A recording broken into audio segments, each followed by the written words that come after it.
What's going on, everybody? Welcome back to the PFF NFL show. Trevor Sikkema, Dalton Wasserman, Max Chadwick with you. Three-man weave. Little three-man weave here on the desk for what is the final mock draft of the 2025 NFL draft season. Fellas, I couldn't be happier to say those words. You know me. I love the draft.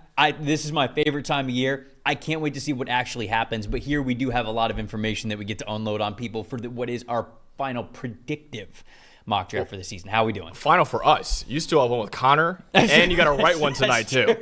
So I'm looking forward to this one for Dalton and I. You still have two more after this, man. Don't remind me. Dalton, how you doing? I'm going to sleep fantastic tonight knowing I have no more mocks to do, and we can actually just get to the real thing here, because you mentioned it. We're going to do it in a predictive manner, but this feels like as unpredictable a draft as we've had in a while. Outside of maybe the first two picks, I don't think anybody really has any idea what's happening here. So this is going to be a pure what we think will happen in mock draft. Obviously, we will give our thoughts to say, like, hey, I think this player is going here. I don't love it. Or you could say that you do, certainly. But we're going to try to give you all of our combined thoughts here on what we think is going to happen in the 2025 NFL draft. If you guys don't have a PFF Plus subscription, now is a great time to get one. You get 25% off of a year-long subscription using the promo code DRAFT25. So that is what gets you that 25% off. And it's not just for the draft. It's not just for draft season. It's year-round. You get the draft guide, which you can download at any time. You get the fully unlocked PFF Mock Draft Simulator, which obviously we are going to use here to go through our final mock draft. But so much more than that. When we get into the summer and into the season, it's all the premium stats. It's the fantasy outlook. It's the betting advice, all that kinds of great stuff. So if you don't have a PFF Plus sub, get 25% off with one right now using the promo code DRAFT25. I'm excited to hear what the chat has to say about this as well. You know, obviously we've done a lot of different types of drafts here on this channel over the last few weeks, but the chat now it is what we think will happen. So chat, we want you guys to have the same sort of stipulations. This isn't necessarily this is what I would do here at this spot. Let us know what you think is going to happen as we parse through what they say is smokescreen season. Someone called us the Burrow, Chase, and Higgins of PFF. Who do you think is who in that trio right there? Well, you have to be Burrow. I think Trevor's. Yeah. You're Burrow? You just have to be. I think Trevor is the Burrow though, because he's you have the teeth like Burrow. That's what you need. You might need to get them extremely whitened. Yeah. to get to the level. That wasn't a dunk on you. That was absolutely a dunk on me. That wasn't a dunk on you. Wild. It was more so that Joe's teeth are You're calling me like Abraham Lincoln, like yellow teeth. I got like wooden teeth out here. What the hell is that? I'm saying that Joe's teeth are like your shirt. Oh my goodness. They're white as can be. Sure, whatever, man. I'm definitely Higgins, the disrespected number 2 receiver. I'm in on that. I'm totally in on that. Oh man. Trevor. All right, Max. Chase makes sense for Trevor. He just does everything. Yeah. I think that makes enough sense. All right, Max and your wooden teeth. Do you want to pick? What do you want to pick? You decide the order for us. Who's picking first, second, and third? I didn't even mean to do that. That was wild. I'll go second here because I want to do something at number 5. So I'll go second. Oh. So you guys can pick one or two. You got a specific hot take in number 5. I do. I came up with it last night. You want the easy one? You want 1 or you want 3? I'll take 1 so I get the Jets at 7. Sure. Okay.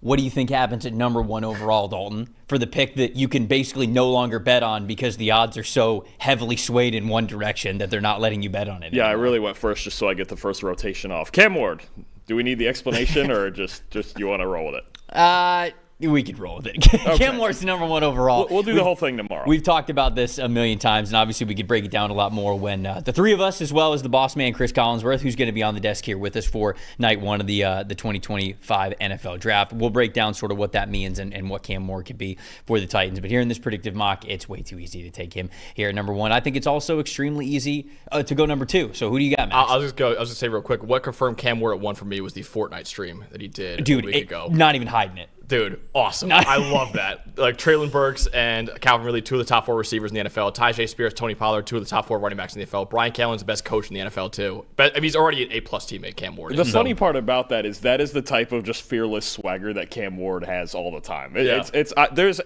for as much as it is exaggerating, that is just kind of how he is, right? He's going to believe in what he has. His buddies were laughing at him, and he was like, what are you laughing about? Like, I'm dead serious. I love it, dude. I love that. Number 2 overall, I'm going Travis Hunter here. I think this is what's happening for Cleveland. I think he's the best player in the draft. Cleveland said they think of him as a wide receiver who could also play a little bit of corner as well. I mean, they need help at receiver. They need help at corner. And like I said, Travis Hunter, Heisman Trophy winner, best player in the draft. He's going number 2 overall. Last I checked this morning, you also at least on FanDuel, cannot bet number 2 overall because that is it is so understood that we think that is how the draft is going to start. Number 3, there's an actual conversation, right? What did the Giants do here at number 3? Ultimately, I do not think that they're going to take Shedeur Sanders. Some people have made note of the fact that no team has done more research on Shedeur Sanders this past season. It's been reported that the Giants have had somebody at every single game that Shedeur played this past season in Colorado, whether it was home or away. It was a scout, general manager himself, one of the coaches, whatever. Probably not one of the coaches because it was during the season, but you guys know what I'm saying. Somebody from the Giants was basically there to see Shedeur Sanders every step of the way. They interviewed him extensively at the Shrine Bowl. They interviewed him at the Combine. They had him in for a private workout in New York. I think that a lot of people look at that and say, oh, see, look, they're doing all this research on him. I actually think that makes it the opposite. If you're meeting with a player this many times, if you're putting this much research into it, there's clearly division in your building.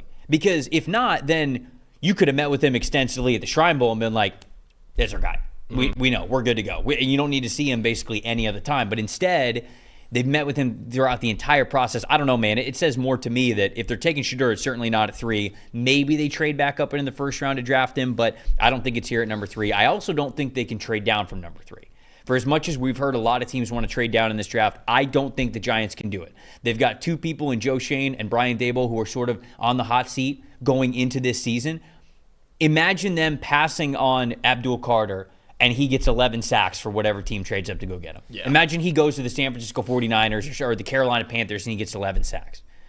It might be a final nail in the coffin. It's almost like the Saquon thing last year when John Mara was so pissed. And that's the thing. It's like I don't think they can afford to not take the talented player here. So I am going to stick with Abdul Carter going number 3 overall. That's reasonable. And we actually put together a fun scenario in our mock draft on the college show yesterday of them trading down to number 8 with Carolina in order to stay ahead of the Saints and still take Shedeur, leaving it as a possibility. I still think a trade down, I think it's possible. And I know maybe there's an opportunity cost there, but if they still want to get a quarterback, trading up into the first round might be even a little bit harder than trading back from this pick. If you stay ahead of the Saints, ahead of the Steelers, you don't then have to spend all that capital to move up from, is it 34, I believe it is. So yeah. It's really a tough decision I think it's a tougher decision that they have. It's also going to depend on if you get one of these teams that blows you away with an offer, presumably to pick Abdul Carter.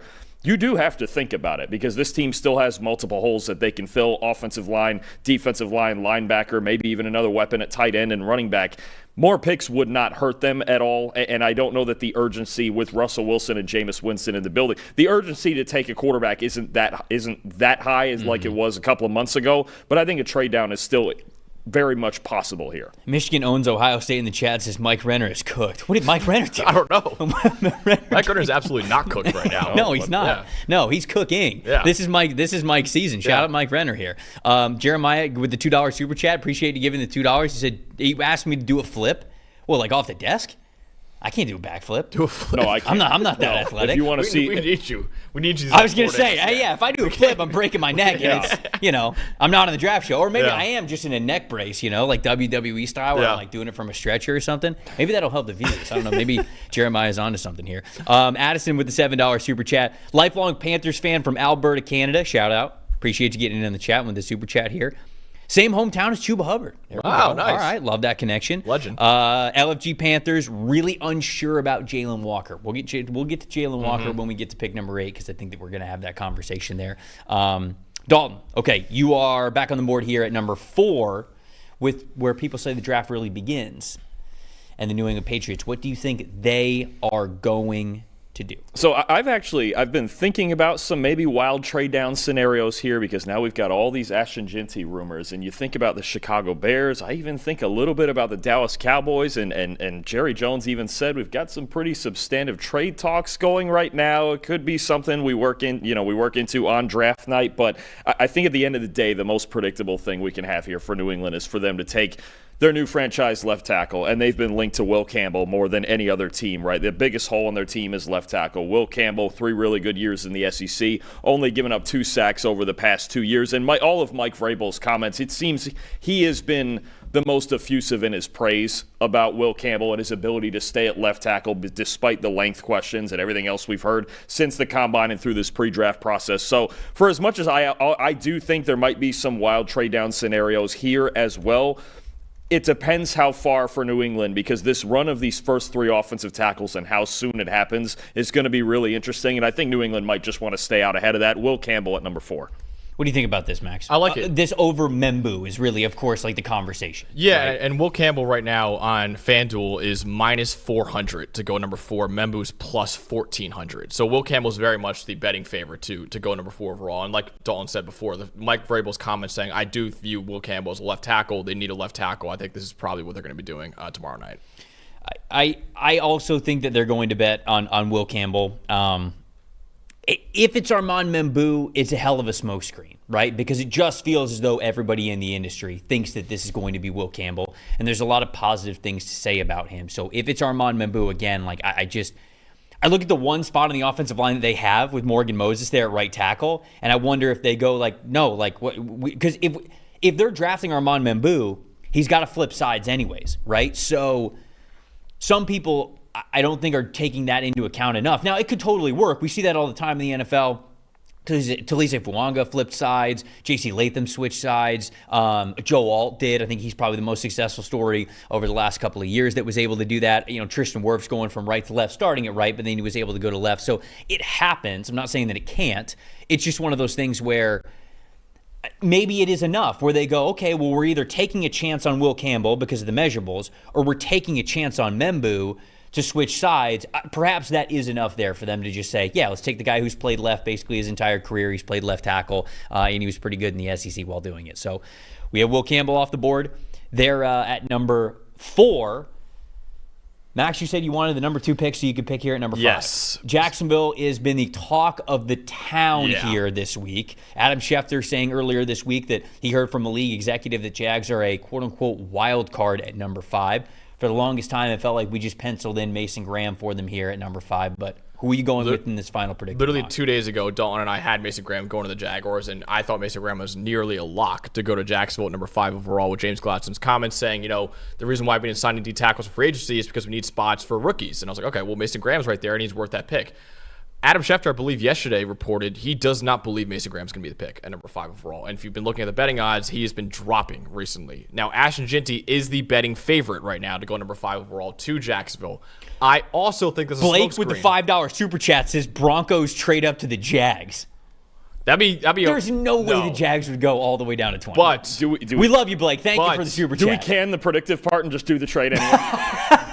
I might be in on it. Rule of cool. Well, we're like making it happen. He's partially right, because Ginty's a favorite to go number 5 overall. Okay. I don't think Jacksonville's going to do it.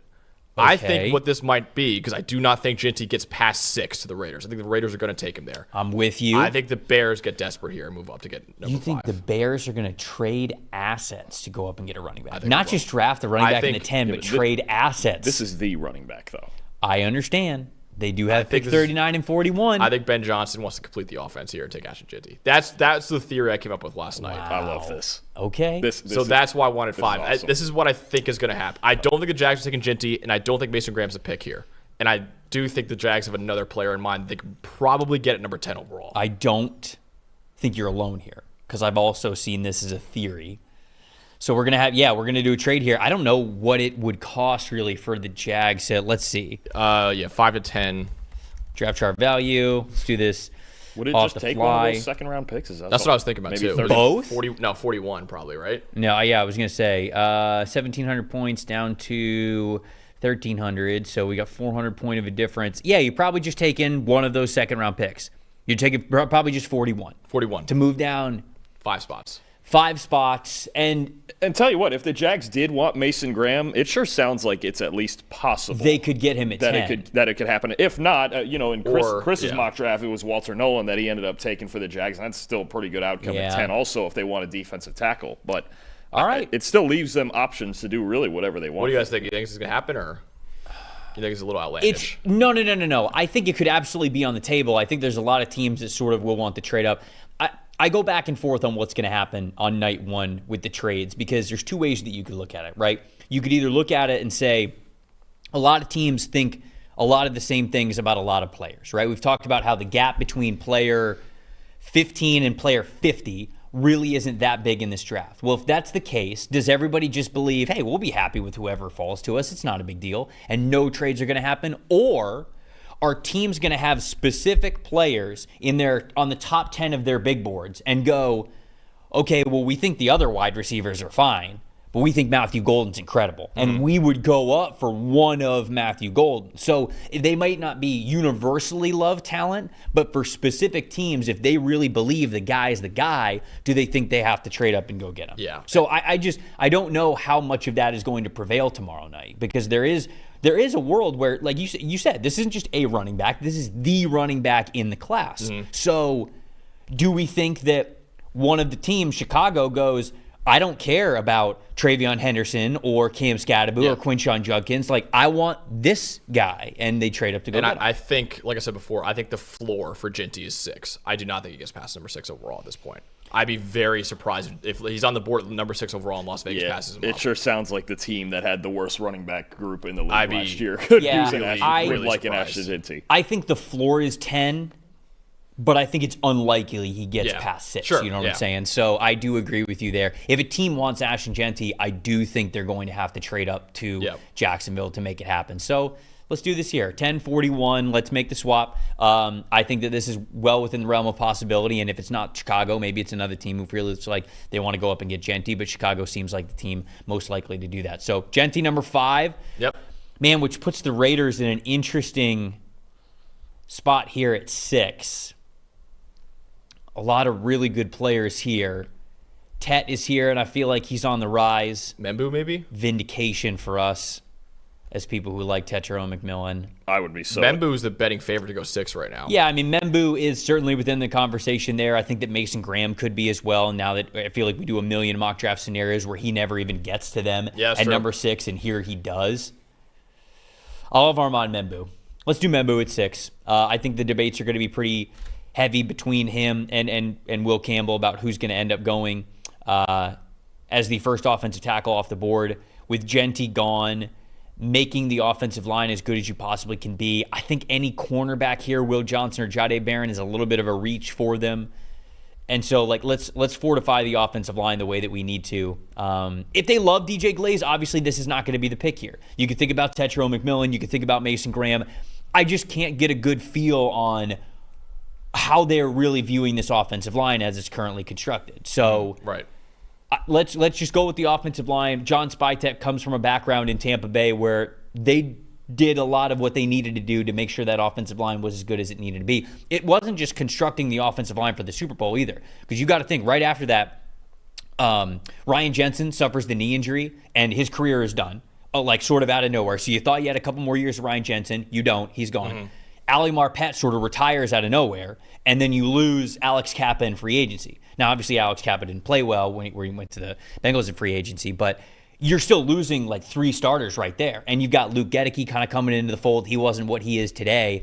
And over 3 years, they almost like made you completely forget that they had to retool their offensive line within 2 to 3 years because they were able to do it. John Spytek was part of that for Tampa. He understands the emphasis on the offensive line. So I'm going to go with Membu here for the Raiders.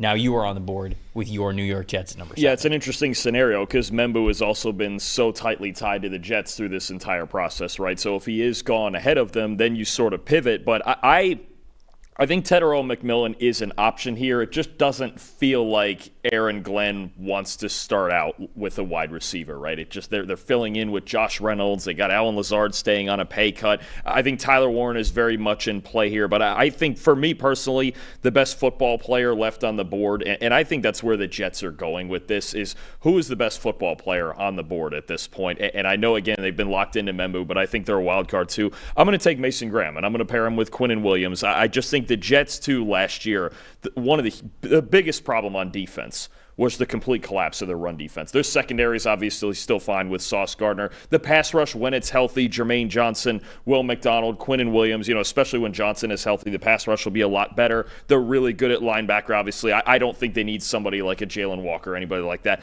I think Mason Graham, having him next to Quinnen Williams, highest run defense grade in college football last year, the best defensive tackle in college football over the last 2 years. The depth there is what they're missing, because what they kept trying to do was sign these stopgap veterans who were just not getting the job done. The Solomon Thomases and the Javon Kinlaws and Lecky Fotus and guys like that. It might be overkill. It might sound like overkill to get 2 legitimate stars at defensive tackle, but we have to remember what Philadelphia built in their defensive tackle rotation. Jalen Carter, they had Milton Williams, Moro Ajomo, Jordan Davis, right? That was what made their defense, or one of the things that made their defense so unique, was that dominance on the inside. I think more teams are going to be looking for that. I think Aaron Glenn goes with Mason Graham here in this scenario. Best football player remaining. Him over Tyler Warren, right? Yeah. What do we think, Max? I like it. I like Mason Graham as best football player here, and you pair him alongside Quinnen Williams as well. Like I said, I think Mason Graham's a top 5 player in this draft. I personally probably would still take him number 5 overall if I'm Jacksonville. I just don't think that's what they're going to be doing on draft night. So I think Mason Graham still should be a top 10 pick, and I absolutely love this fit to the Jets here. Okay, Mason Graham off the board here. All right, before we get to our pick, and we got to address Addison Super Chat talking about like Jalen Walker. We got to talk about him in the conversation here at number 8 because he is still on the board. But before we do that, got to talk to all the parents out there. What's your child's future success look like for you? Maybe it's them traveling the world. Maybe it's them owning their own business. Maybe it's just them getting to take trips with the family, just live a comfortable, flexible life. Whatever that is, you can help them achieve that with a kids investment account from Fabric by Gerber Life. Fabric by Gerber Life was designed by parents for parents to make it easy to plan for and manage your family's financial path. With the kids investment account from Fabric, you can start investing in your child's future today. Kids can't invest while they're minors, but a kids investment account allows you to invest on their behalf and gives their investments so much more time to grow. Whole thing is online, very easy to set up. Could take you as little as 5 minutes. And then you just manage it right from your phone. Starts with $20, no contribution limits to it, tax advantages, funds are SIPC insured up to $500,000. There's no commission fees for it, just that low, flat, monthly maintenance fee. They can basically be used for anything too. Tuition, sports, music, but then when they're a little older, maybe it is them, buying their own house, starting their own business, buying their first car, taking trips with the family, whatever it is. Join the thousands of parents who trust Fabric to help protect their family. Start investing in your child's future today at meetfabric.com/PFFNFL. That's meetfabric.com/PFFNFL. MEET fabric.com/PFFNFL. The portfolios are managed by Fort Washington Investment Advisors Incorporated.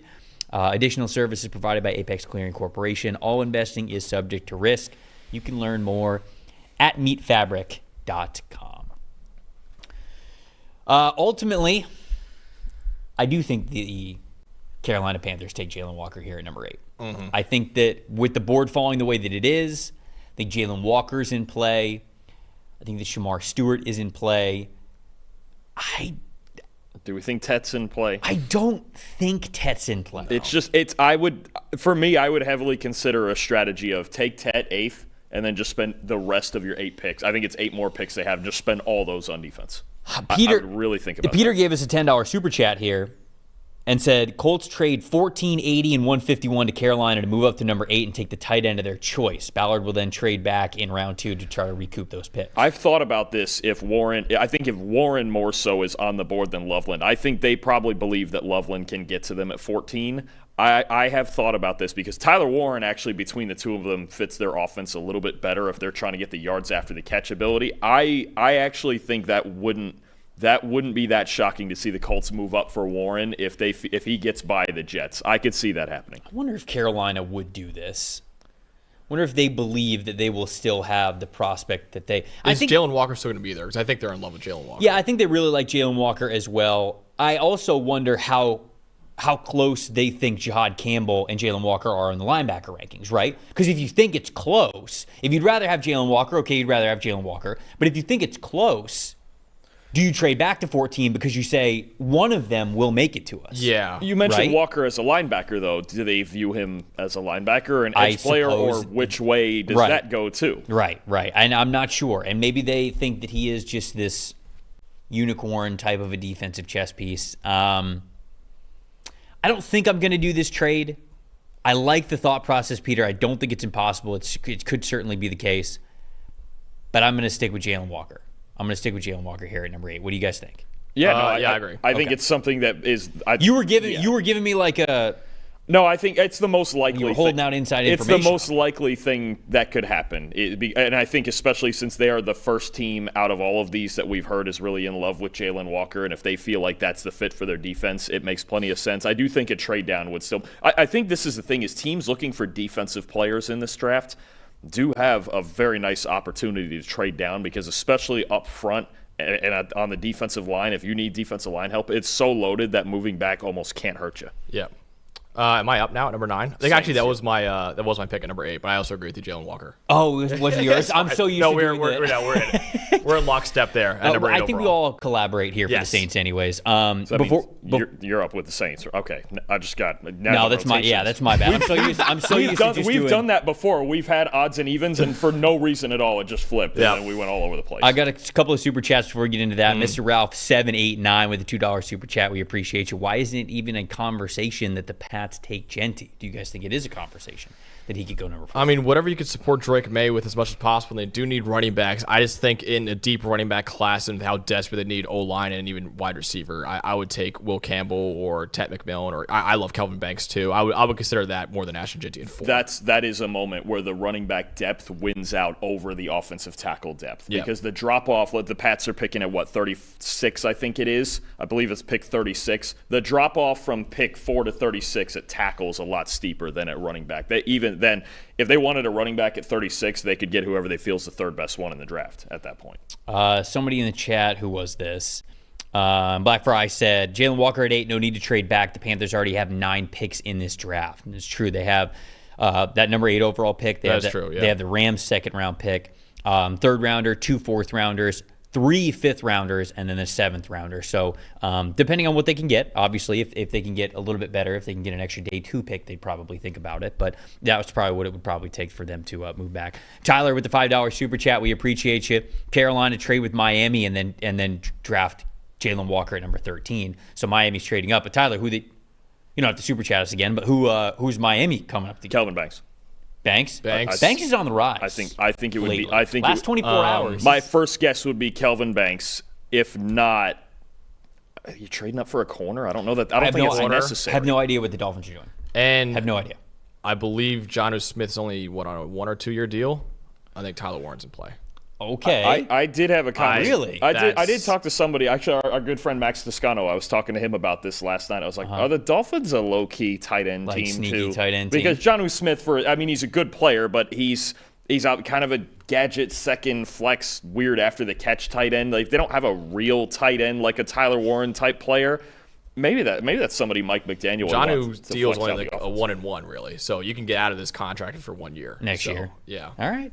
So I think that's something to think about. I was going to say that is Warren sneaky. one. Had not thought of that before. Ladarian Carr, $5 super chat said, "Do you believe in the rumors Jameson Williams to the Panthers?" They apparently the Lions, I saw they might want a first-round pick for Jameson Williams, which I think is a little rich. So for number 8 overall, I definitely would not do that. They're not getting a first-rounder for no. That will not happen. I think that's what they want. So I don't think they're going to trade him unless they get a first round pick. That's what I'm saying. It's like if the price tag is a first round pick, they will not trade him. That's at least Nobody's what the giving rumor a first round was pick. They want a first round pick. So I don't know. I doubt they trade him, but especially not for any overall. So QJ, $5 super chat says, "I don't want my Panthers to draft Jalen Walker. We should trade up for Travis Hunter. Give Bryce Young 9 the ultimate weapon. Ezraku would also be great for Carolina number 8. I would not hate Ezraku at number 8. I don't think the league is as high on Ezraku as I am. I think if they want Ezraku in a high range like that, then I would trade. I would do a trade down, Dolphins, Colts, whoever wants to come up for something. Because I mean, if it's me, if I'm making a bold Carolina trade, I'm trying to get up to 3 to get Abdul Carter. Will give us a $5 super chat for the Falcons. I'll get to that when we get to the Falcons at number 15. So Saints, is this me? Is this you? This is you now. All right, we're collaborating on this. We'll be the Dudley boys here. Okay. We'll tag team this one here. I actually worked with I worked for Bubba Ray Dudley. I worked on Busted Open, like the wrestling show in college. He was like, oh yeah, I remember. That's incredible. He was a co-host of that. Yeah, it was fun. His initiation? Did they put you through a table? Fun real quick story. So my first day there, Adam Copeland called in. Right? Do you know who Adam Copeland is? I don't. I didn't know who it was either. Okay. He calls in and he goes, "Hey, it's Adam Copeland. Can you put me on the air?" And I was like, "Well, Adam, like, listen, we got a ton of callers ahead of you. Like, I'm sorry. Like, let's see what we can do." He's like, "Dude, it's Edge, the rated R effing superstar." And I go, "Oh." I was like, "Yeah." I don't know his real name. I was like, "Edge. Oh my God, yeah." I didn't know it was Adam Copeland. That's Adam Copeland. That's his name. Apparently. I think my brother was telling me the other day That's he good. actually just goes by Adam Copeland in the ring now. He goes, "Dude, it's the Edge, the rated R Everybody effing in the chat, superstar." everybody in the chat saying Edge. Like they know dude, who that name is. I literally told him, I was like, "Listen, I was a huge John Cena fan. I hated you as a kid. I just want to let you know that." He's like, "I appreciate that." that was very funny. That's amazing. It was fun. Number 9 overall, though. Michael Yes. Williams is the betting favorite, and I think that But it's not like he's like plus 300, isn't he? he's plus 310. Yeah, Tyler so- Booker's plus 500. There's no way at number 9. That's what I'm saying is I think nobody has any Mike idea. Hell's the betting favorite, but there's money to be made on the Saints pick if you nail Yes. it. Because even Vegas has no idea what this team is going to do. So you're what right. So what do you think? This could be another good. When you were talking about the Colts or the Dolphins still trying to get Warren ahead of, well, I don't know if Jacksonville would take Warren. We'll get there in a second, but this could be another good trade down spot for the Saints. A few spots, get more capital, and if they actually still wanted Shedeur, they could probably still get him in the teens. I don't think, there's going to be some talk about, could the Steelers jump up? I don't think the Steelers are in a great spot to trade up. I think they're going to have to wait for what's available to them at 21. The Saints could move back a few picks here if you wanted to. They could. I still lean Mike Hell. I do think that's real, but I would not do this at number 9 overall. I would probably take Kelvin Banks Jr. here or maybe even Ted McMillan. But I lean Mike Hell here. This just feels like a Saints pick. But I think it's between Michael Williams and Kelvin Banks Jr., to be honest with you. Okay. I think they're going to go trenches. So not Tyler Warren then. No, I don't think they're going to consider Tyler Warren. I don't. Okay. I think the Saints always sort of like get funky with their tight ends, and they feel like they can figure it out. And they gave Juwan Johnson a bunch of money, right? And so, like, I think that they think that they could figure that part out. Banks is getting the steam here, but is that just draft week smokescreen? I'll tell you what, for the Saints, Banks would be the smarter pick. He'd be great. Sure. And you could put Fuanga back at right tackle. 100%. Yeah. Penning inside. And you could put Penning inside. It's my concern with them drafting a quarterback is they were the worst pass blocking team in the league last year. Especially if they take Shedeur, who is obviously known not to be an elite athlete. You need protection. We saw, he was great through the bad protection at Colorado, but this is the NFL. And if your quarterback's not protected, we've seen it. I don't care if it's Patrick Mahomes. If your quarterback's not protected, nothing really matters. I'm with you. I think Kelvin Banks would make, I know Mike Hell's the betting favorite, whatever, but I think Kelvin Banks would make the most sense here if they're going something other than quarterback. Let's do it then. Banks. Let's do it. All right, yeah, let's go. Let's go. Banks. Kelvin Banks here at number 9. So.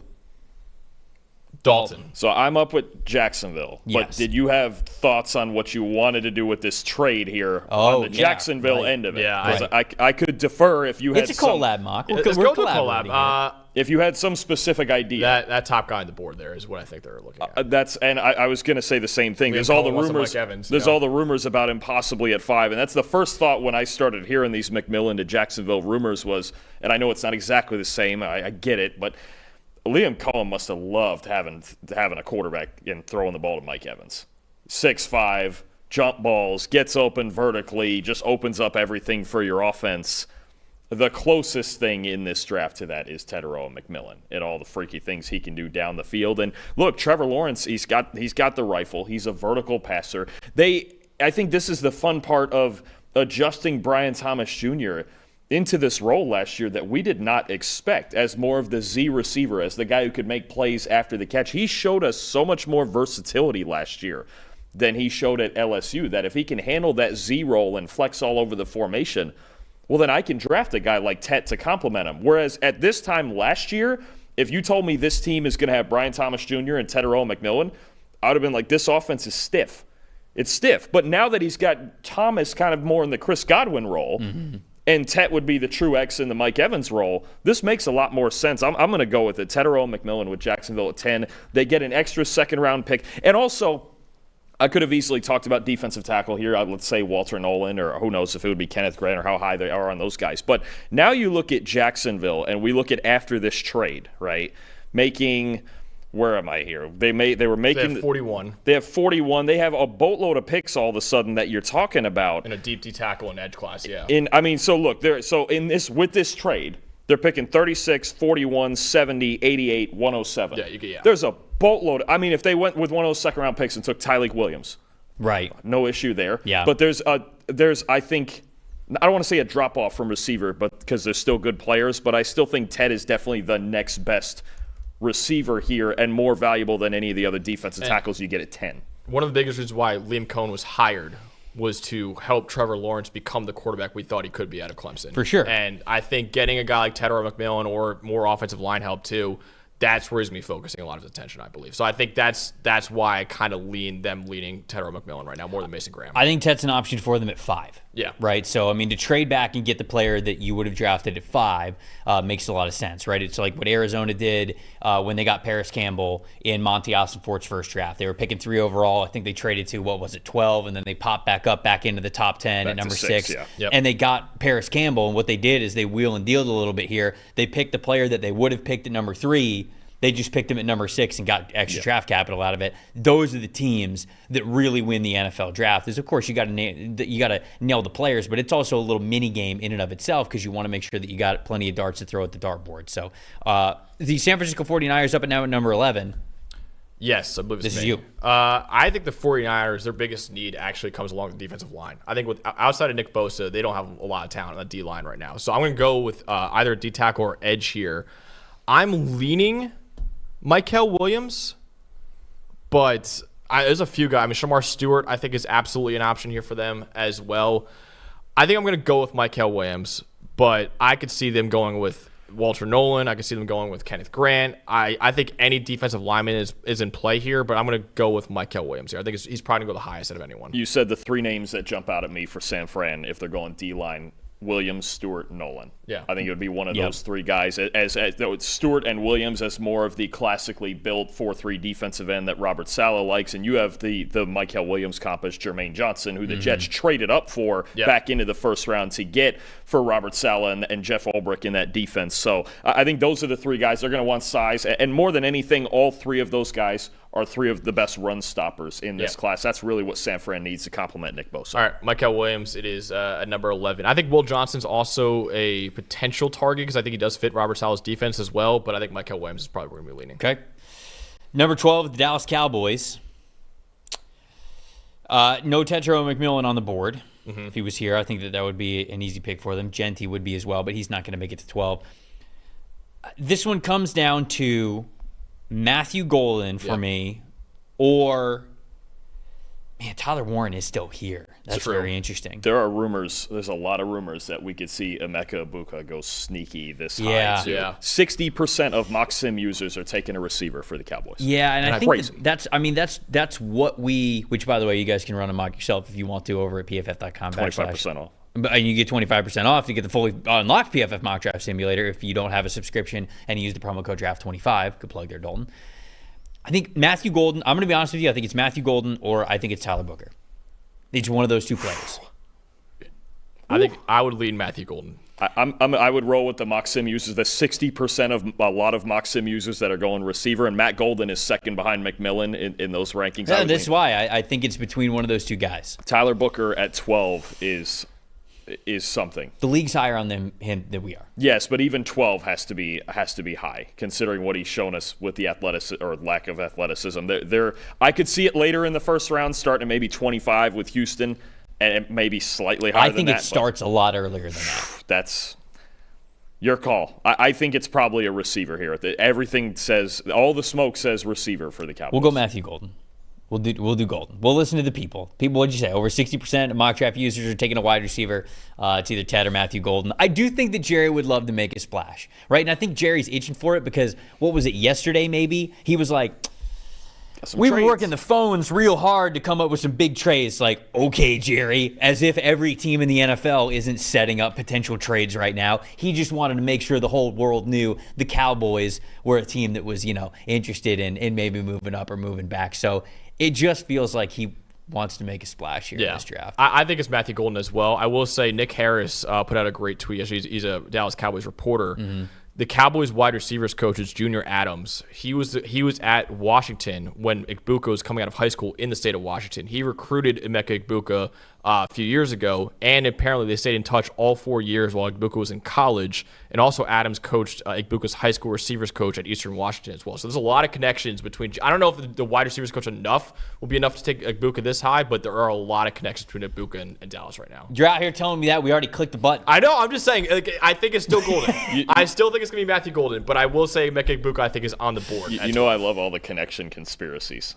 That absolutely could work. I mean, you know what? The ones that are funniest for me is when we assume that when there's a connection, right? Like, it means they're going to be interested. What if there's the connection? He's they like, hate him. Yeah, he's cheeks. You know, like that. Like that's the connection. That's the inside information on the player. Like, yeah, I scouted him. He's cheeks. Yeah. Like this. I do like Golden though because Jerry loves his Texas boys. He always takes a lot of Texas. Anyone who's in his backyard, he always seems to be looking at in the draft. I think that Igbuka is going to be in the conversation, but ultimately Sure. we go Matthew Golden here. Dalton. Dolphins at 13. well, this is We got both tight ends on the board here. I know, but it's. You talking about tight end, or were you talking about tight end? I was tight end. Somebody was talking about tight end. We were talking about it. I think it's possible. I also do think compared to a couple of their other needs, it's a bit ancillary. And the problem is this is I don't want to say a nightmare scenario for the Dolphins, but the fact that the top 3 tackles are already off the board here is a problem. Now, Chris Greer came out and said, I've got faith in Patrick Paul. He's my starting left tackle, which means they have more of a need at guard. I don't think Tyler Booker is a fit here, so I'm not going there. I don't think he's a fit in their offense. I'm more worried about this secondary. And we've got pending Jalen Ramsey trade rumors. It's a tough contract to trade. They may not even get that much for him like you might expect. You take Jalen Ramsey out of this secondary the way it's currently structured, this might be the worst secondary in football. Yeah. I think there is such a desperate need in the secondary, despite what they may also need at defensive tackle, but they can find that later in the draft, despite what they might need at tight end to complement the rest of the offense. But even with a better offense, or let's say a more juiced-up offense with a Tyler Warren in there, they can't cover anybody, particularly, especially without Ramsey. They couldn't cover anybody with Ramsey and Javon Holland and Kendall Fuller and all those guys. So I think the rebuild starts in this secondary. I think the most likely pick for them is Will Johnson from Michigan. The secondary is bad without Ramsey.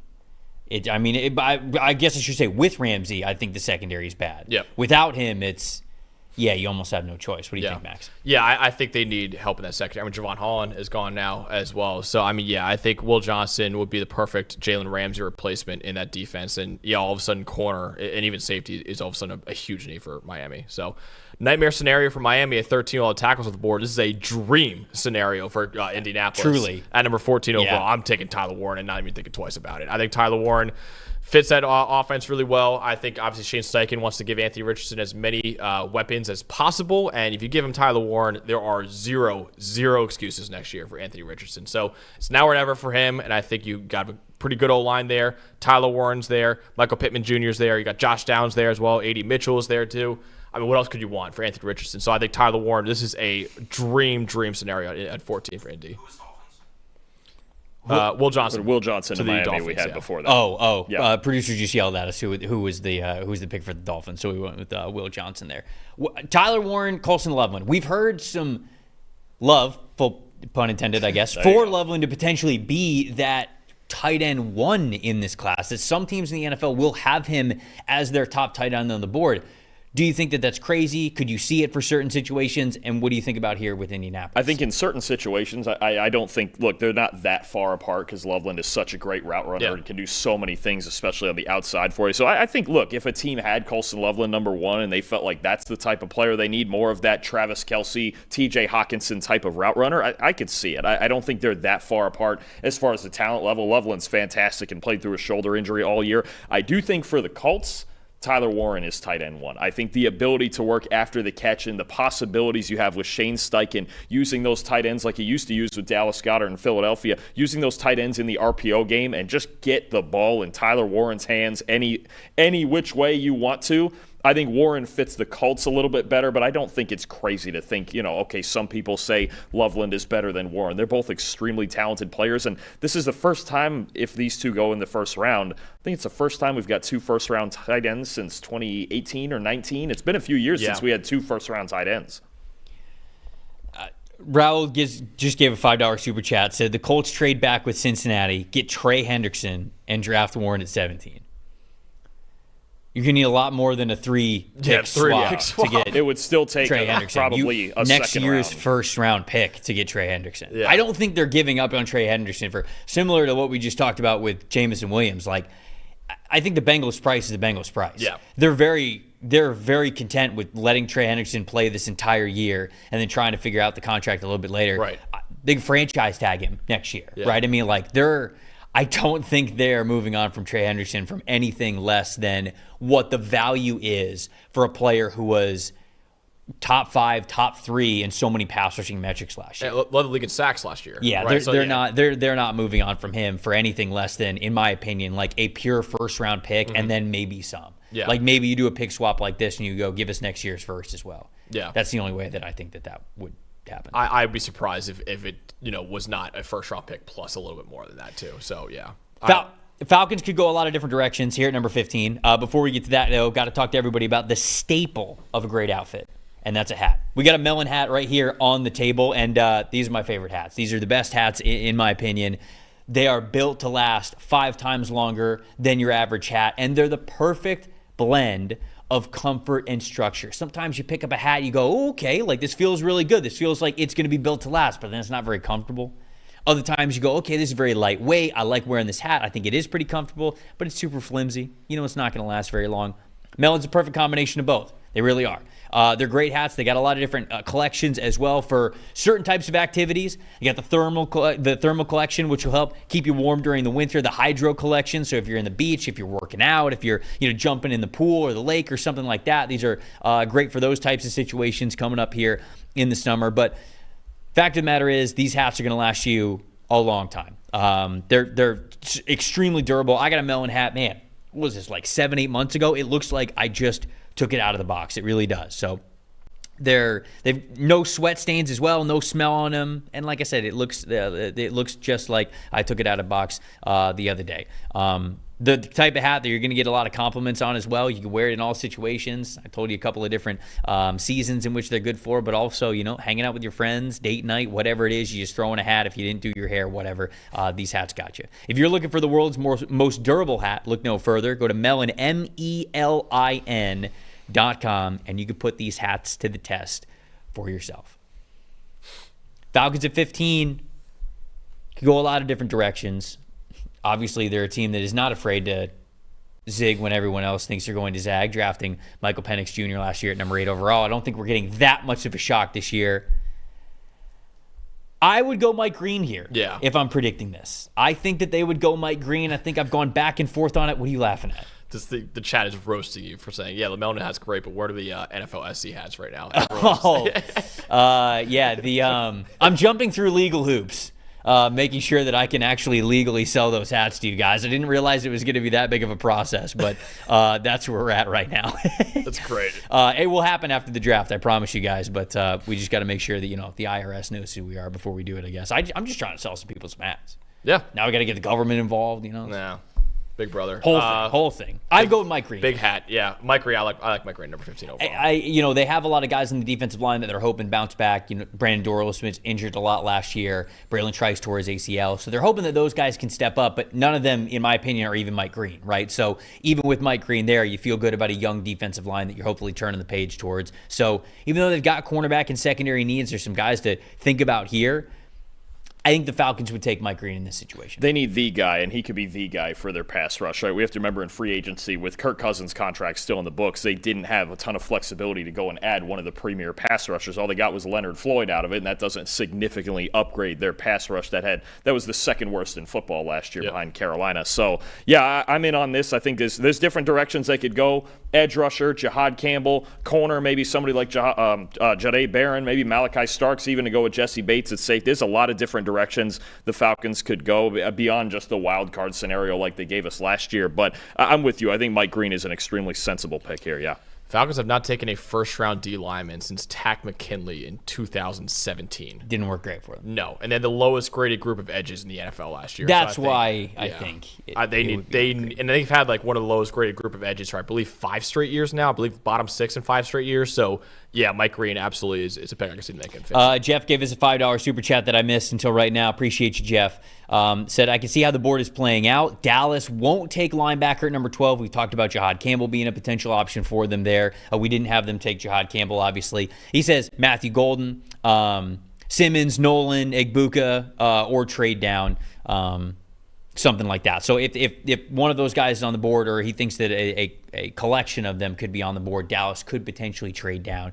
It could be just a Jerry troll as well, where he goes like, oh, we could trade up, and they end up trading back, right? Feels like a Jerry Jones thing to be able to do.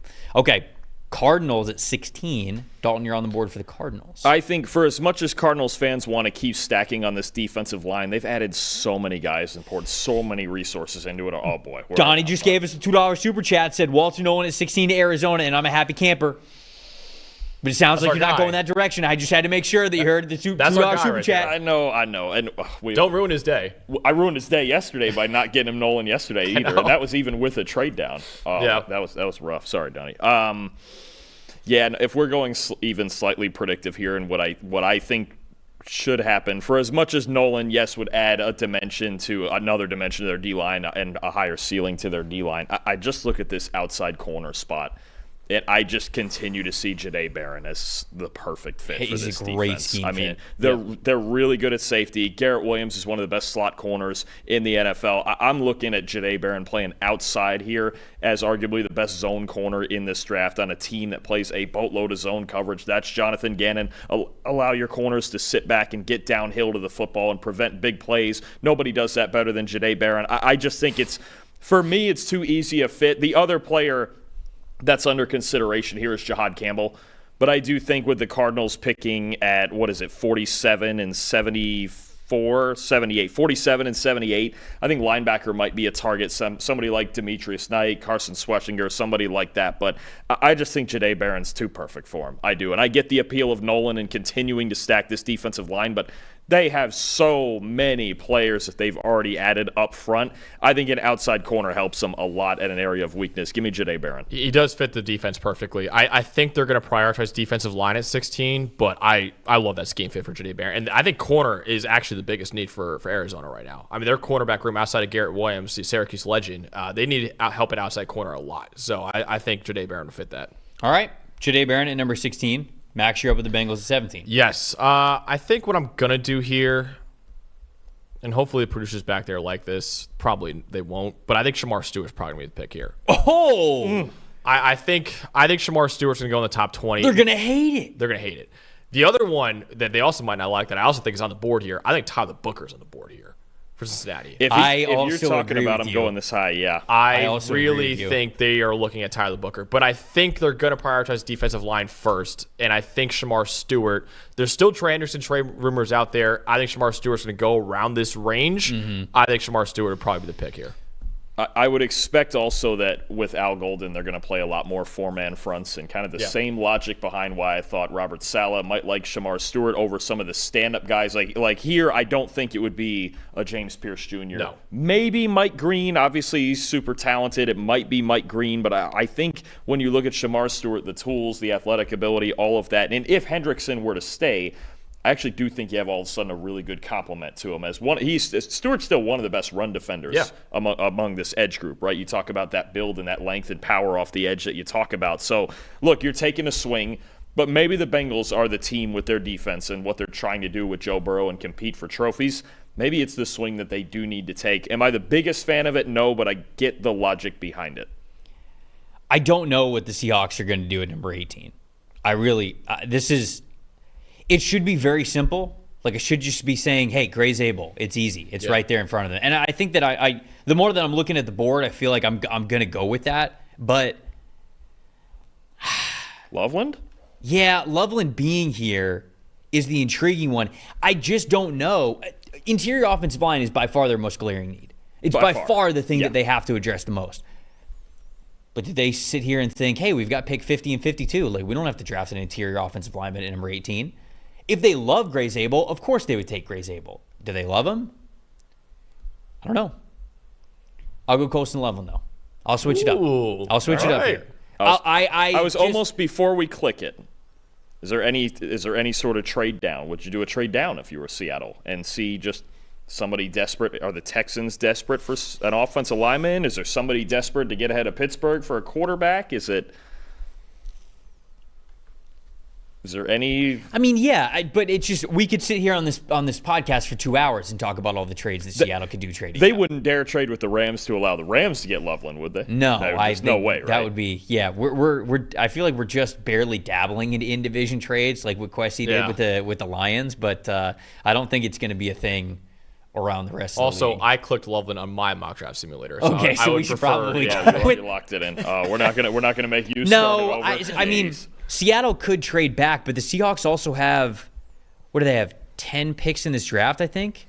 Four others in the first 92. But if you're looking for interior, if you wanted Gray Zabel and you trade back a handful of spots. Yeah, I'm not going to say they could never trade back. I'm just very skeptical that they would. I think it's much more likely that they would stick here at number 18 and pick the player that they think is the most advantageous for them. And I like Colson Loveland. I do, because I think he can play X for you. I think he can play in the slot. He can play in line for you. I know they like A.J. Barner, but put them back together. Actually, put back together with A.J. Barner. Why? We already know they complement each other. Now, okay, that sold me on it. Was A.J. Brown the one who was like disgruntled about his time in Michigan, or was it Iowa? Or am I thinking of? No, I'm thinking of Eric All. I'm thinking of Eric All. Was at Michigan to Iowa. Yeah, and then he went to Iowa. Yeah, and then he said some things like, Michigan like misused me, whatever stuff. Yeah. So my favorite stat of I think last year was Eric All led Iowa in receiving, even though he only played 3 games. He played 3 games. It's fantastic. Unbelievable. So it's Iowa offense stat of all time. Anyways, Colson Loveland to Seattle at number 18. That's what I think that they would do. I just have a gut feeling they're not going to go interior offensive line. Maybe in the next mock draft that I record in NFLSE 30 minutes from now, I'll totally change my mind. And I'll be absolved of all blame because I'll have something on right. Correct. And then I'll just point out the one where I'm correct. The A.J. Barner bit sold me. That got me. You win. You win with that one. Okay. The Buccaneers at 19. Another team that is... This is me, isn't it? It is. It's another team that's looking to move back. Do you want this pick? They're looking to move back. Oh. I think it's between 2 players. I do too. But do we want to move back? I think they would like to move back. Who they're moving back for somebody to jump. Is it the Giants to get Shador? The Bucs aren't going to trade that far back. They're not. Well, see, he just said a thing now. He just said something there. What about the Giants? Is this where we start getting in range of teams getting ahead of Pittsburgh? Pittsburgh? For sure, but I'm telling you, Tampa's not going to drop, what is it? To 34. 13 spots? I 14 spots. I still look at Houston. There's these rumors floating around that Houston, if they get desperate with this offensive line need, that they could trade up. Is there a Houston trade up for Josh Simmons? The only thing is that why would Houston trade up? Who are they jumping that would really want to tackle? The league. They're just jumping. They're just getting it. They're just getting after it. Some teams do it. Tampa will want to move back in this draft, and 25 is, I think, reasonable. They would have to get. Because let's see, what picks does Houston have? All right, I'm pulling out a fun one. I got it. Are we sticking with Houston, or should I stop looking up their draft picks now? You can look at them if you want, but I'm gonna... No, actually, shoot. All right, now you have to tell us. I kind of wanted the Rams to come up and get Jahad Campbell, but I don't know if they have the capital. Do they not have a lot of picks? They don't pick from between 26 and 90. I would love the Rams. The Rams getting Jahad Campbell here would be fun. That would be back to the F them picks. It would probably cost you 90, right? At least. I don't think it would have to be more than that because Tampa to LA is 275. Pick 90 is, well, I guess 140. It would maybe need to be a little bit more. Yeah. If you want to add an absolute level to the Rams defense, you get him Jahad Campbell.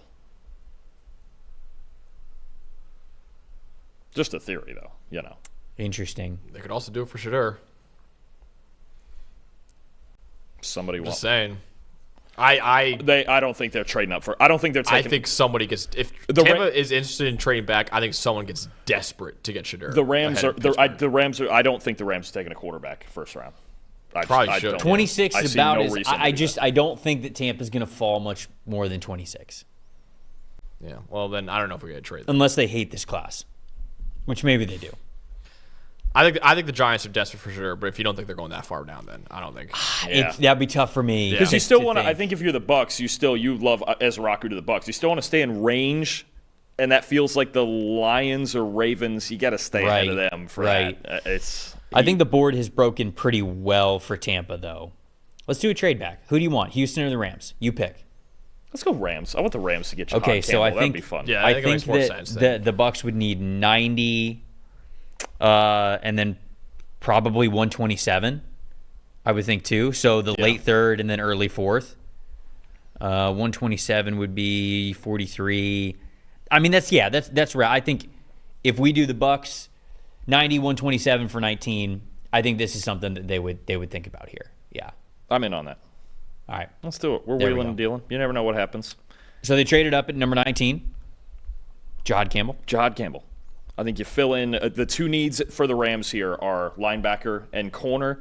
You even heard some whispers that maybe they checked in on Jalen Ramsey to go get him back. They might still be looking at the veteran corner market, but the drop-off from Campbell to me to the rest of these linebackers and the Rams need at linebacker, look, if Campbell's gone, there's not another linebacker to me they can take at 26. It's not Demetrius Knight or Schlesinger or those guys. Those are, to me, those are second-round guys, right?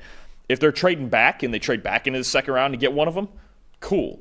You're not going to get him at 90 either. And even Chris Paul, you might not get at 90. I think those are the four. These are the four guys you're talking about that are potential starters at linebacker. If you're going to be daring and get a linebacker, Campbell's not going to get to 26. Go get him, and now you add him in with that D-line, with what they have at safety. Add maybe some early day 3 corners in this process as well, or look in the veteran market. But Jahad Campbell right now is the most easily projectable difference-making linebacker, and if the Rams added that to their front seven, I mean, that's an animal right there you're looking at. Broncos at 20. Okay, so I have two trains of thought here. Okay. If I stick and pick here, I'm taking Amari and Hampton. I think that's what they would do on draft night. What about the Giants moving up to here? And Broncos move back, can still get a really good running back early in the second round. And that's where I think the value is for running back. Because I don't think Amari and Hampton's worth a top 20 pick and how deep this class is. Do we think the Giants can move up here? Because I do think the Giants' plan right now is to get Abdul Carter and Shedeur Sanders and end Thursday night like that. Yeah. So that's if I'm sticking and picking here, I'm taking Amari and Hampton. But if you guys think the Giants can do it here and move up to 20, that's what I would probably do. What would it take? 34 and 65, would it? Probably, right? Because the gap would be Denver's point value is 850, and then 34 is 560, so almost 300 points there. 65 would be 265. 65 and like what? Maybe like another like 4th or 5th round pick maybe?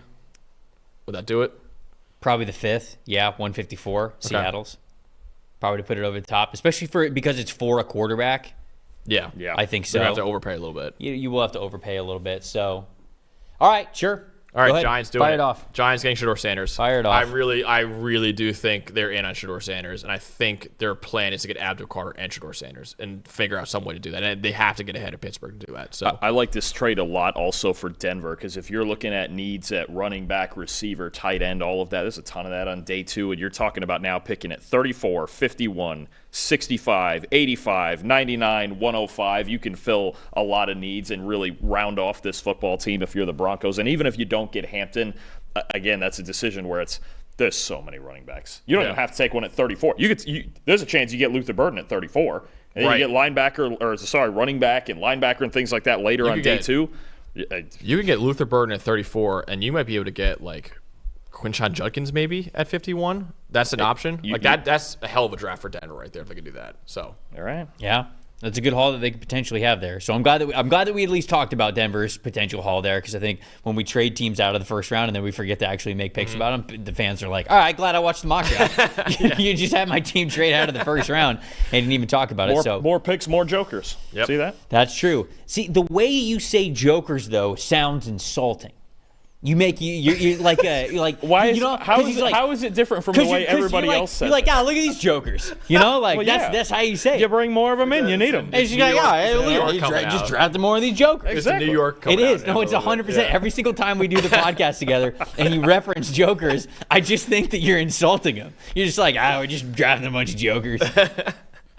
That's you. They're good football players, though. Apparently they are. Darn right. Sean Payton loves them. All right. This podcast is brought to you by our friends over at Cherry Bundy, the performance drink that is fueling the health elite revolution. No matter what kind of active lifestyle you guys are living, whether you like to just, get a couple of steps around the neighborhood, whether you're training for a marathon, whether you're doing CrossFit, bodybuilding, whatever it is, they've got the product to be able to help you recover and perform your best. The natural products that they have in it, natural ingredients with it, no added sugars, tart cherries. They are the highest antioxidant fruit or vegetable in the world. That means that they help reduce soreness, increase recovery, contains naturally occurring melatonin, which helps you sleep. It helps support immunity as well. This product is used by nearly 500 collegiate and professional sports teams. Every NFL team is using Cherry Bundy as well. So and you don't have to be an NFL athlete to get a lot out of these products. They've got gummies. They've got the sports drinks as well. They have the gel packs, everything. Go check it out over at cherrybundy.com. If you use the promo code PFF20,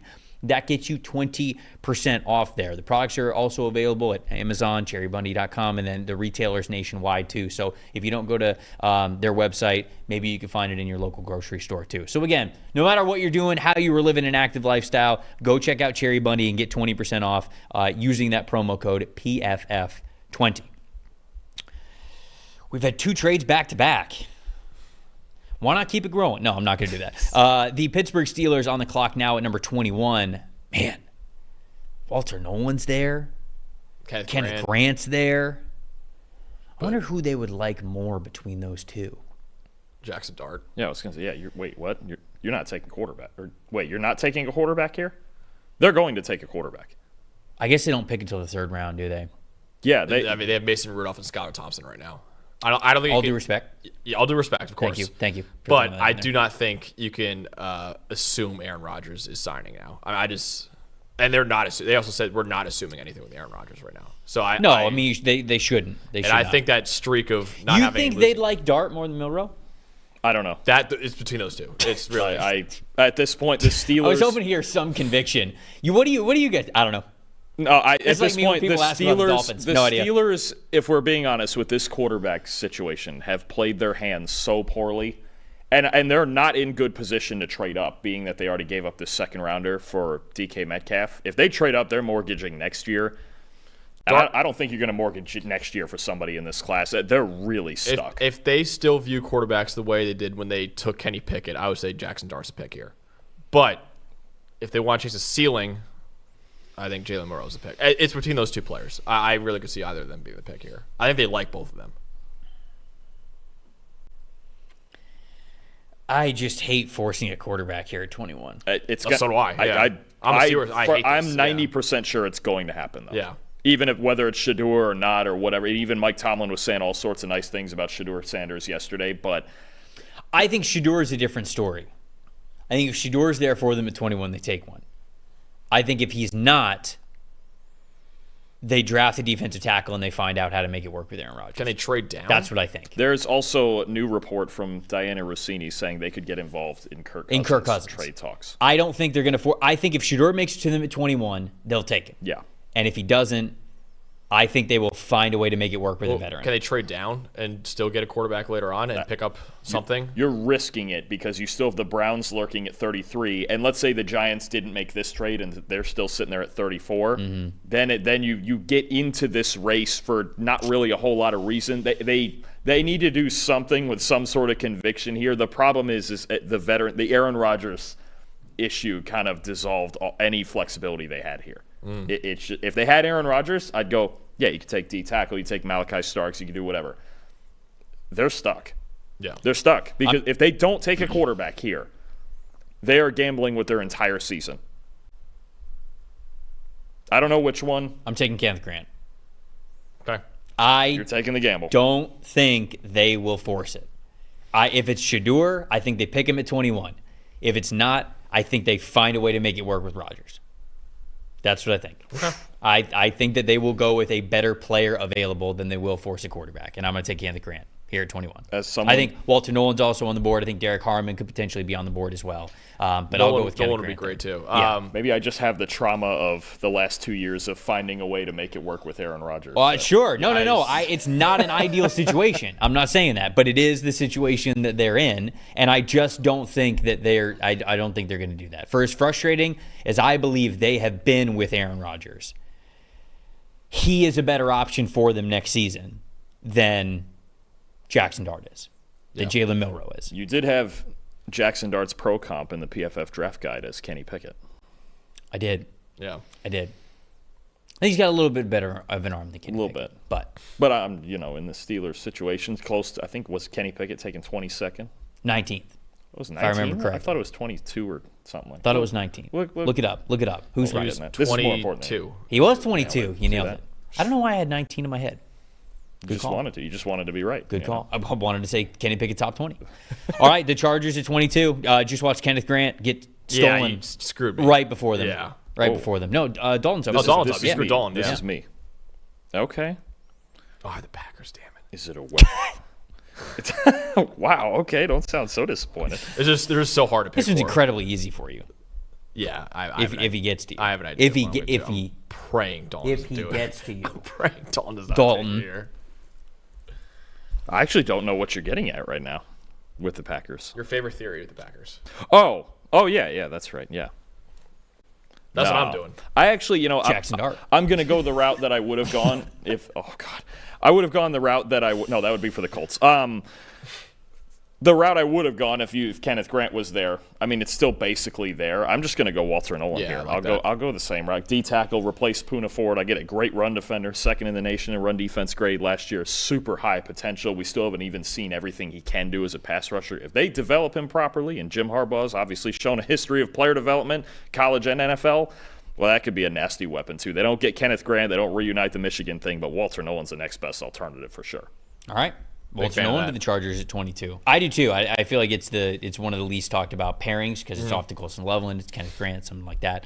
Emeka Egbuka, now which was the player that I was referencing, which now potentially is easy for you with the Packers. No, I'm not doing Oh, all right. No, What were you thinking? You were going with my theory. I'm going with Dolan's theory. I think they're going to edge here. And I think Jeff Hafley, Dolan's favorite theory, Jeff Hafley, now the D coordinator for Green Bay, was the head coach at Boston College, and he can get his guy right here in Donovan Ezeraku to go to that defense. So I'm going to go Donovan Ezeraku to the Packers, and I think it's the best pass rush plan of any edge defender in this draft, and I think Ezeraku would be a worthy pick here at number 23 overall, and also he has a great connection there with the D coordinator, Jeff Hafley.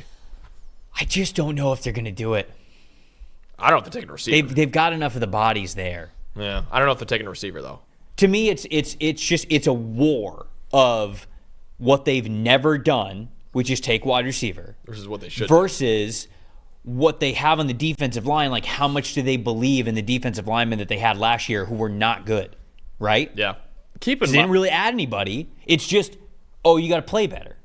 So Keep in mind- I don't know which way Keep in mind, though, they have kind of, at least Matt LaFleur seems to have the same mindset with these wide receivers. Because you remember before the season last year, now maybe that's changed during the season and what he's watched, but before the season last year, Matt LaFleur, when asked about all this wide receiver one talk and do they have one, I think it's the quote is, it makes him sick talking about it because he believes in those guys and he doesn't think they need some wide receiver one that's better than the rest of them. So I don't think they're going receiver. I don't think this is the year. I mean, they're going to break the streak with Emeka Egbuka or Matt Golden, and then those are good players, but that's who they're going to break the streak with here in the 20s with one of those guys when they have a desperate need at corner, a pretty solid need in the pass rush. I know they have the bodies, but the bodies aren't really working. They have, and perhaps they just don't think this way.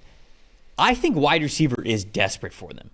Dobbs and Watson are unrestricted free agents next year. Watson's not going to play until at least November. Dobbs has the concussion issues to him. Dontavian Wicks could not catch last year. Jaden Reed was all they had, and then it was late draft and Malik Heath. We might think so, but they never think so. Yeah. They never. I'm just saying, I would take wide receiver is three of those guys, Wicks, Dobbs, Watson, could all be gone next offseason. I would take Luther Bird and not think twice about it. I think Luther Bird's a top 15 player in this draft. I feel that. But I don't think he's going this high. And I don't know if Egbuka, I just think is kind of repetitive to what they already have in that receiver room right now. So I think they're going edge. They but he's good. Who, Egbuka? Yes. Yeah, You forget about that part. Yeah, but like he's pretty similar to what they have in that receiver room already, though. No, but he's good. That's the part. That's fair. That's the part. Again, I love Emeka Egbuka. They have not taken a first-round receiver since 2002. And Streaks and records are meant to be broken. Javon Walker was the Have last you watched any sports movie ever?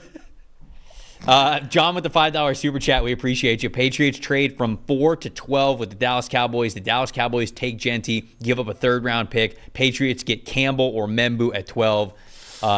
Boys and the Pats have a trade history. I don't know if You'd have to give up a lot more than just a third to get from 12 to 4. I don't know if Campbell or Membu would be there at 12 either. Campbell might. Might. Or do you do, Banks could be there. the Paris Johnson thing you mentioned earlier? Yeah, I could see if they wanted one of those guys, then you'd have to trade back to 12 and then probably trade back up for them. But Banks might be there. would maybe. Banks would be nice. But it would just depend. It would take a lot more for the Cowboys to get up to number 4. Yeah, they would. In my opinion. Yeah, but we appreciate the super chat there, John. Rodney with a $5 super chat. Eagles trade up with the Vikings. They give up the 32nd pick, 134, 164 to the Vikings for 24th and 87th. Take Pierce, Starks, or Zabel. Howie draft day magic, book it. Again, it would cost the Eagles more than a handful of like mid day 3 picks to move from 32 to 20. And I think Howie's going to get a good player falling into a 32 no matter what. Yeah, so I don't know if he's going to trade up for Right. it. He's not going to feel the He need could. to force it. Yeah. Could, though. Howie? I'm not going to complain about hey, James Pierce Jr. to the Eagles. I'm not going to complain about it at all. All right, so you took Ezraku to the Packers, Yep. right? Right. We clicked that. All right, we clicked that. The Vikings are a team that I think would like to trade back, right? Yes. The issue now is that there's not really anybody at the top of the second round that would trade for a quarterback, right? Because you could say the Browns. Well, can I throw? Wait, hold up. Let me throw one in here because we did this on our show yesterday. All right. I'm going to throw a theory at you. Yesterday we made a trade with New Orleans from 40, 71, and 131 up to 24 to take Jackson Dart. I don't like it. No, it's gross. I don't like it, but we did it on the show yesterday. That's about and Mickey Loomis, if he likes somebody, never shy about trading up. They will sell the farm to get somebody that they believe in. That's way too much, isn't it? Or do you run it by the value? We did run it by the value. 40, 71, and 131. And the Saints are a team 40, known in the past to overpay. 71 and what is it? And 131. 131.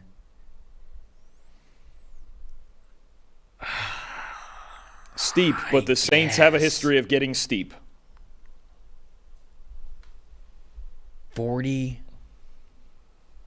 71, and 131. I don't know if the Saints would do it. I think they would. You think they would? The Saints have a history when they want somebody, they will by any I means guess necessary they do have get 'em. 93. And so they have Washington's extra third and fourth rounder. I'm not telling you I like it. I'm just telling you. The Saints, everyone's talking about Giants and Browns at 33 and 34. The Saints at 40 in this range, I'm telling you they're lurking. Because they've done this before. Now, not at the quarterback position, because, well, this is why they're in this problem, because they haven't been drafting quarterbacks when Breeze was getting old and retiring. But if they want somebody, they're another them picks team. And I think Jackson Dart's an option at 9 for them. So if he's here at 24, they might get pretty desperate. I absolutely do not think he's an option for them at 9. If he was in consideration at all for number 9 overall, he'd be at the draft. He wouldn't have backed out. Well, that's that part. I could see that. He wouldn't part. have backed out. But he wouldn't have backed out. I think that they can like Jackson Dart, but I'm not saying it's the smart thing. I'm not doing it. I'm not doing it. All right. I'm not doing it. Trade denied. Are you trading at all, though, or no? I don't know who else will get. I think Denver is interesting to do the pop down and then pop back up trade because we had them getting a couple of extra picks, and now I feel like Burden? no, to get Ibuka. Oh, I bet they'd love. I bet Denver would love Ibuka, right? So they can pop up from 34, give 85, and literally anything else. And I think that the Vikings are interested, and then they get to draft Ibuka. I can see that. I do think Minnesota's going to look to trade down. I want to throw one in.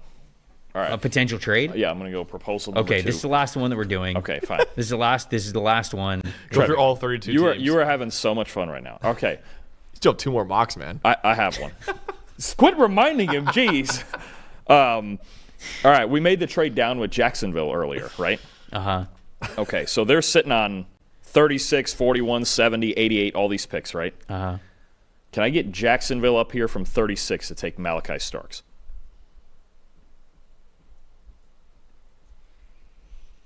Sure. All right, cool. That's easy enough. I mean, no, wait. Like, I don't hate it. I'm not saying that like I would do it. Okay. I thought I was almost gonna shake hands. So Jacksonville now has 36, 41, 70, 88, 107. Man, that is a lot of picks. It's a lot of picks. Yeah. So what did you're saying 36? Come up from 36. I didn't have the full chart. We might have to get the value, but I don't know. Would it take 36 and 88? Is that what it would take here to get 12 spots? 36 is 540, and then Minnesota is 740, so it's 200 spots. Would you say 88? Would 88 do it? No, it's 88 and something else. 88? At least for the value chart. 88 and, I don't know, 142? I got picks. To spare. 88 and 142. All right, we got a deal. Let's make it happen. I actually think that Minnesota would love to do that. Nice doing business. Appreciate you. There it is. There you go. Put her there. Nailed it. Sorry, Max. All right, so you're taking Malachi Starks. Second, Malachi Starks, lowest graded safety unit in football last year, gets the best safety in the draft. I'm in. Okay. I have no idea where we are in the order right now. I have no idea. I'm up. I'm up with Houston. Okay. All right, you're up with Houston. 25. All right, all the D tackles are gone. Wow, wheeling and dealing. Well, that was my pick at 24 too. I had nothing to do with it. That was fun. Oh wow. Okay, we lost. No, it was it my pick. That was yours. Oh, it was your pick. Yeah. Oh yeah. Yeah, No, it he's was the mine. GM here. What's going on? You're just trying to. You stealing picks? I'm just taking all 32 picks. Yeah. Oh, okay. You're hijacking it. Okay. All right. I might leave this up to a group vote. It's the two Ohio State guys. It's Josh Simmons or I think it's Josh Simmons. It's Simmons or Ibuka to the Texans. I think it's Simmons. Trevor. I might actually lean Ibuka, but that's me not think it's wanting. Ibuka. I'm not as high on. You think it's Ibuka? I think it'd be Ibuka. I'm not as high on Simmons as you necessarily are, so that's where I would lean Ibuka. 2 out of 3 for Ibuka. That's weird because I'm lower on Simmons, but I think they're going to take Simmons. So if you guys agree on Ibuka, that's They fine. just here's the thing about their roster, and I pointed this out the other Receiver day. is a massive need for that. Not only is receiver a massive need, there are so many bodies that they have brought in on the offensive line. Yep. They have brought in Cam Robinson, Laken Tomlinson, Jerome Carvin, Ed Ingram, Trenton Brown. They have Blake Fisher. They have Juice Scruggs. They have Jarrett Patterson. They have Titus Howard. Like they have brought in 5 new bodies along that offensive line. Now, that shouldn't keep you from drafting a guy that you might think is the best because you just traded the best offensive lineman you have. I'm not saying that they don't think about it. I just wonder if they feel, hey, we're going to figure it out.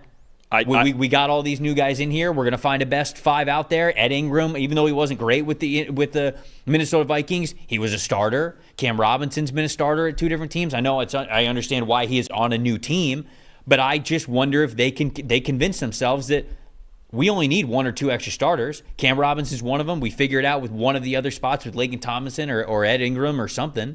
Trent Brown you bring in to be the backup offensive tackle. So I wonder if they just think they've done enough on the offensive line to not force one at 25. They have put themselves in position and not force it. I think the Texans have to come out of this draft with 4 things. At some point, more O-line talent. Defensive tackle, Z receiver, and a blocking tight end, but that's a day 3 conversation. In some order, they have to come away with those 4 things, but I don't think it has to be O-line first to force it. I'm with you. I don't think they're going to force it. If somebody is there that they really like, cool. I'm going to go with Ibuka in this situation, though, and they'll find somebody on day 2 that they like. They have extra picks from Washington. So you're taking Ibuka. Taking Emeka Ibuka, Houston. Okay. All right. Before we get to the Bucs pick here, Austin had a $5 super chat. This isn't what I think will happen, but I'd take Ibuka at 22. Not a comp. It reminds me how Jay Jets was overshadowed in college until he hit the league.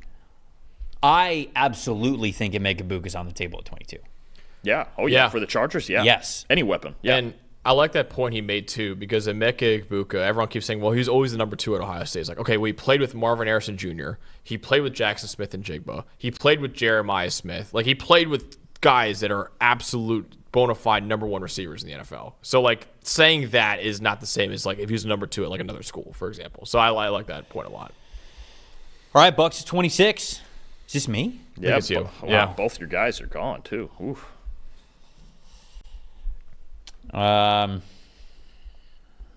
Really put me in a predicament here, fellas. Yeah, it's a tough one.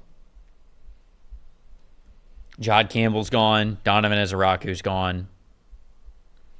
I wonder if they'd take Gray Zabel here, to be honest with you. Yeah, to just play in the other guard spot. Just North Dakota State at both guard spots. That's fun. For now, yeah. Yeah, and maybe they think that Zabel is better than Cody Mock. I don't know. Ben Morrison's here. I think they like Carson Swessinger at least a little bit, but I don't know if they'd pick him here at 26. I wonder if Maxwell Harrison's on the board as well. I wonder if Benjamin Morrison's on the board because they could use a corner. They're not a James Pierce team, you don't think?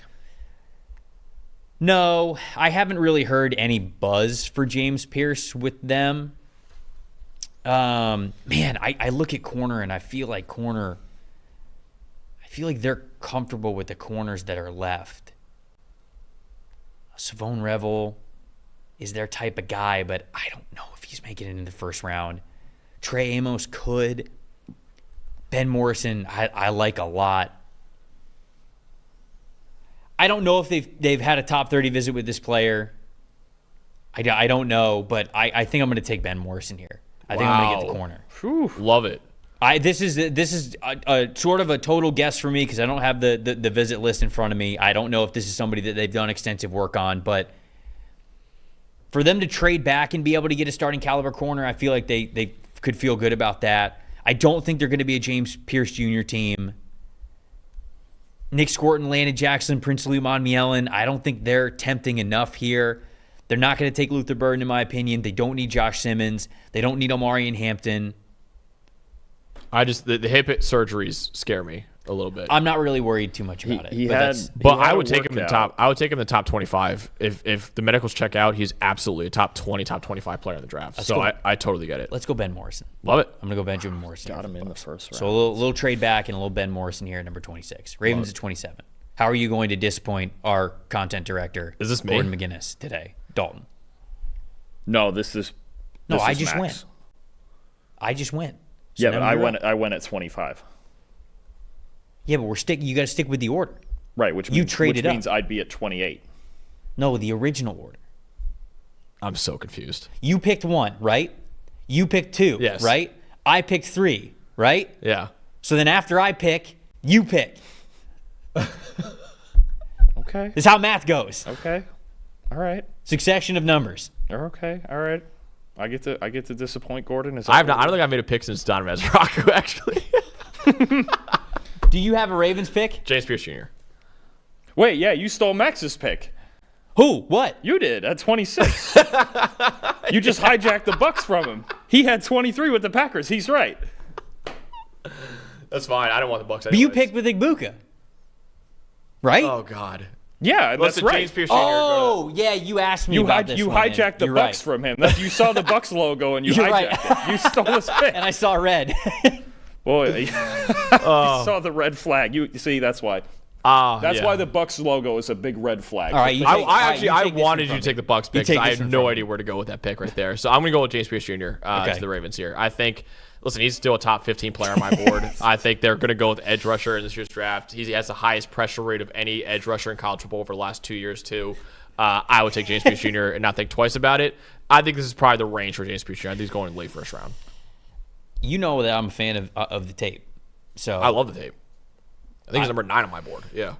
He's not quite number 9 for me. What do you think about this one, Dalton? No, I think it makes a ton of sense. The other guy I think I would be flipping the coin on because we still think he's going first round, especially all the rumors, is that a Tyler Booker spot. Yeah, it could be. Ooh. Yeah, it could be. But I know the vast majority, same thing, mock draft sim users, the vast majority are taking an edge player to Baltimore. Okay, I think they're going to go edge. So now you're up. Yes. Great. Are we? Love the conviction. What was I thinking? Do we believe these Jameson Williams trade rumors? Do we actually believe them? No. Okay, so it's not Luther Burden here. Just checking, because I will certainly go elsewhere. I guess it's on the table, right? Because you're talking back into the first round anyways, and he's a first round talented player, I think, on tape.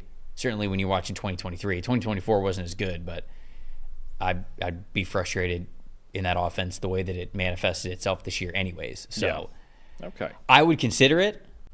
I don't know if they would.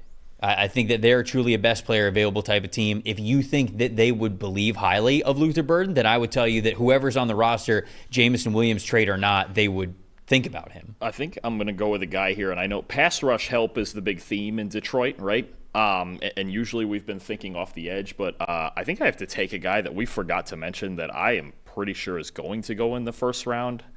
I think it's possible they could take an interior pass rusher to help them. I know, look, they have DJ Reader, they have Aleem McNeil. McNeil's coming off the injury, but you can also help your pass rush from the inside there if you add somebody and make that kind of a three-headed monster. We still have Derek Harmon on the board. We do. I'm going to go there for Detroit.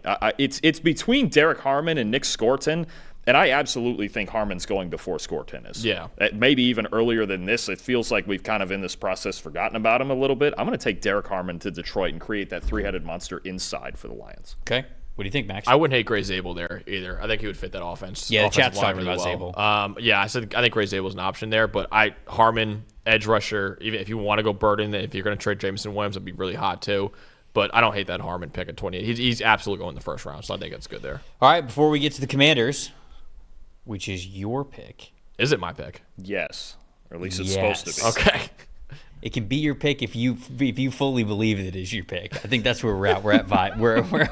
We're drafting off vibes now at this point.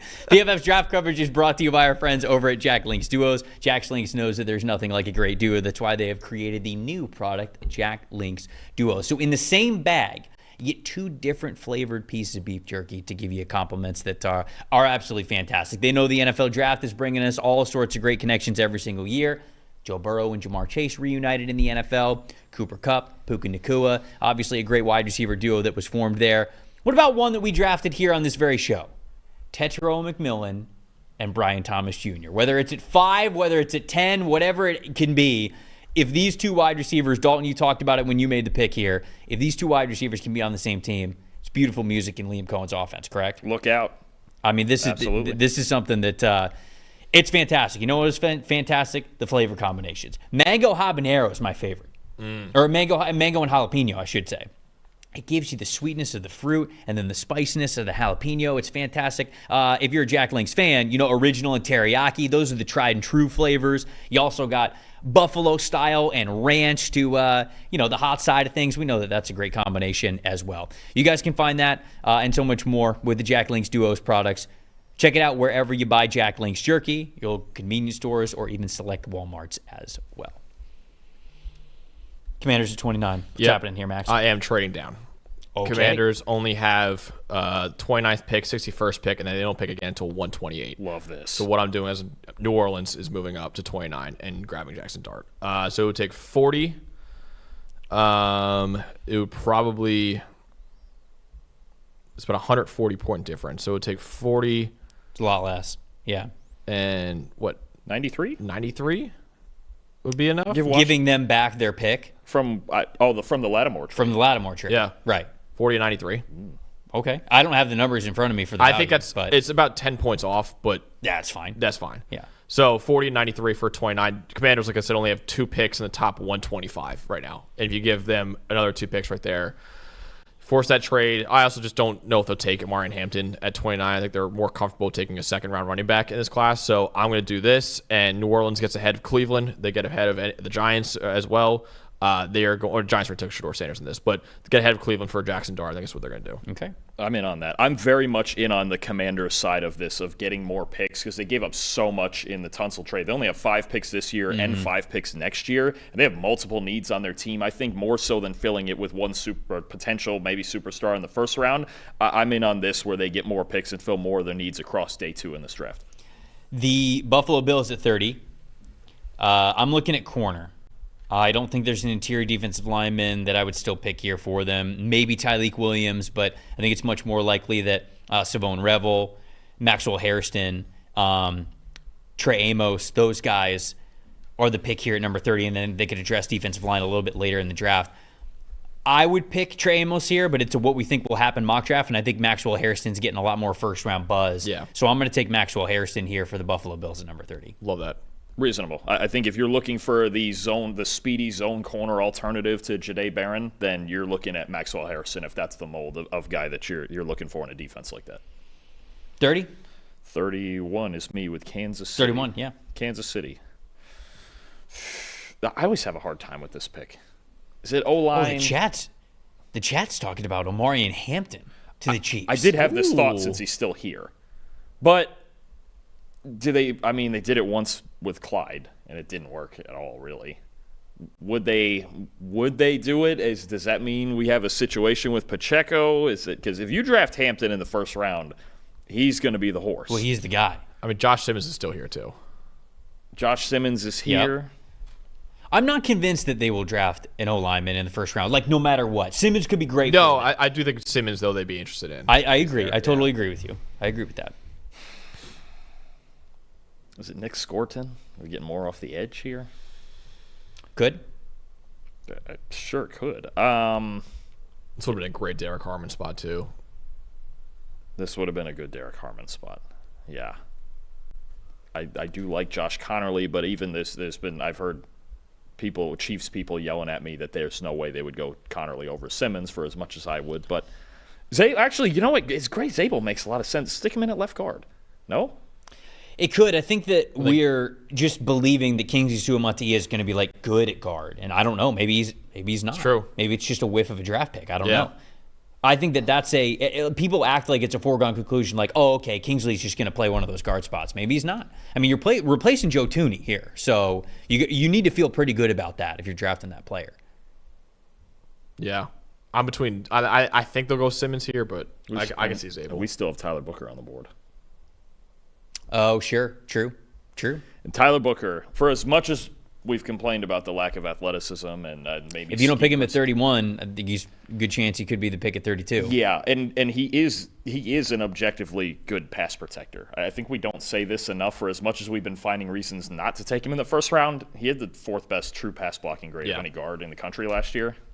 I'm actually going to go Tyler Booker. Let's put him in at left guard. Let's not put all that pressure on Kingsley. He plugs in at left guard. And look, if the goal is to protect Patrick Mahomes, Tyler Booker can do that. And they run inside between the tackles a lot more than they would laterally. I think the Chiefs might quietly be a place that if he fell to, they might think about that and just plug him in at left guard. Max, take us home, 32. Ooh, I'm up here. Okay. Philadelphia Eagles. You had Eamon Worry last time. I was just going to say. Is he still going first round? Are we in on this? So. I think so. I mean, his odds are very high to go in the first round. It's tough for me to find a team, though, because it's just always tough for me to talk about Eamon Worry because I was saying this last night. Where are the examples of success for players that are built like Eamon Worry? If he's Obi Melifonwu or Isaiah Simmons, who are similarly built with their profiles, those guys flamed out. Jeremy Chin feels like best case scenario. Jeremy Chin was back into the second round, and even still, he's sort of struggled to find a home place and a home position in the NFL. Eamon Worry is not Kyle Hamilton, in my opinion, and he's not as much of a linebacker as Jeremiah Owusu-Koramoah was. So, I get it. Very unique athlete. I like the football player, but I like him much more as like a mid to late day 2 pick that I get to select, not somebody in the first round. Because you take somebody in the first round, like this guy's got to play for you. This person has to start. This has to potentially be a multi-contract guy for you. And I just say, where are the examples where that makes sense?